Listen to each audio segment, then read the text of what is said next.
Hey friends, happy Wednesday, at least at the time of recording this video. Hope you're having a fantastic day, and thank you so much for being a part of the Minimal Health free text platform.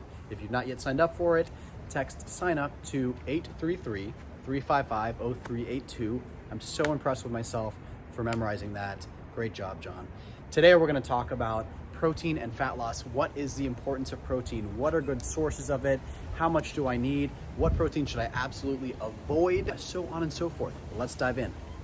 What does protein do? Protein is the building block of muscle tissue, and that protein that we consume through food is built on amino acids. So when you really take a big step back, you need enough amino acids to help rebuild muscle tissue or add new muscle tissue.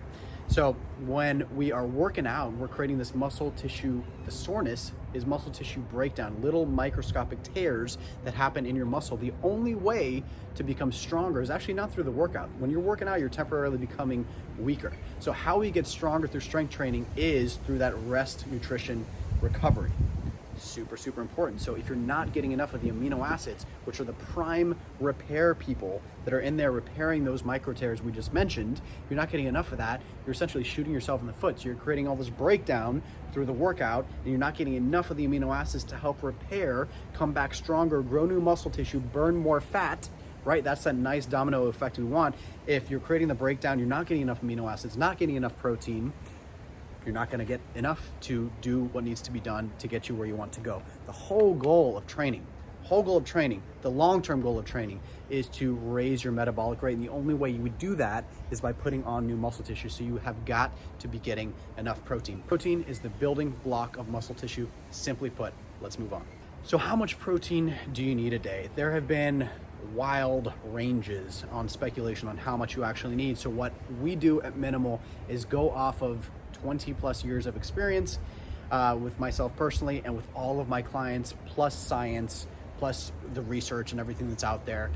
So what I'm finding is you certainly don't need a gram per pound. You might have heard that was big in the bodybuilding world. Some people were even getting a gram and a half per pound of body weight, which is just, it starts getting really absurd. I weigh 170 pounds. I'm not going to get 215 grams of protein a day. That's just, it's unnecessary.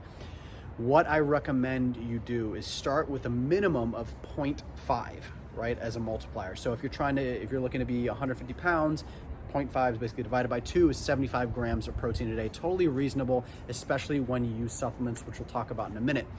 But anywhere from about 0.5 to maybe a 0.7 multiplier. So again, if I'm 170, a 0.7 multiplier puts me somewhere around 130. I don't know, don't quote me, I don't have a calculator. But 0.5 to 0.7, I'll put that below in the notes, but you don't need a ton of protein. It's very attainable and sustainable and achievable, especially when using supplements or protein desserts, fun stuff like that, which we'll mention coming soon. So how much protein do you need every single day? I would say take your goal body weight, divide that by 2, and get at least that many grams of protein per day. So most of us are trying to get leaner. Most of us are trying to drop fat. So important note is that protein becomes even more important when we're in a calorie deficit, which again, if you're trying to lose fat, you are in a calorie deficit. So why do we need more protein, or why do we need to make sure we're not dropping too low in protein as calories also drop? What happens when your body's in a calorie deficit is we're burning fat, right? The body's looking for alternate fuel sources, especially if you're new to this fat loss thing or you've been at a certain weight for a long time. Sometimes it can kind of panic and go into what's called a catabolic state. Catabolic state simply means your body can start targeting muscle tissue as an alternative source of fuel. Not a good source of fuel, but it can do that. So if amino acids and protein in the bloodstream are low over time, you're going to be more susceptible to lose that hard-earned muscle tissue. Here's a perfect example. Think about a sprinter, right? Sprinters are super lean and look like I have tons of muscle, whereas distance runners are skinny, but they also look almost emaciated, like they've wasted their muscle tissue because they literally have.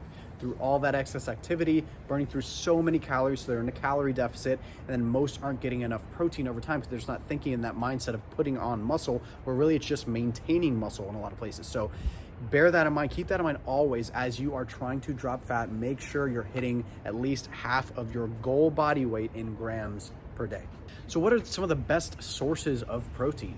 If you are open to eating any type of food, any type of animal protein, any type of animal product is a protein.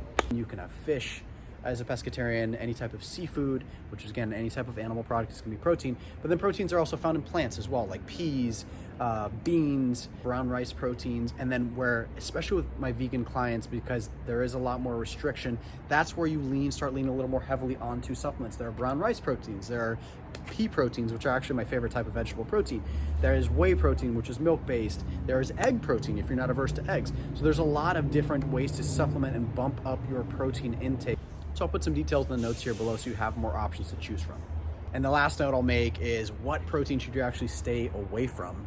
And in my opinion, get at me if you'd like, it's soy protein. Of all the reading that I've done over the years about proteins, and when you go to the extremes of like the Plant Paradox, which is a great book, but again, super restrictive, but I learned a lot, or you go keto, or you go paleo, soy is just this red flag in the protein and food world in general, and I totally get it. Our bodies are not designed to properly digest soy.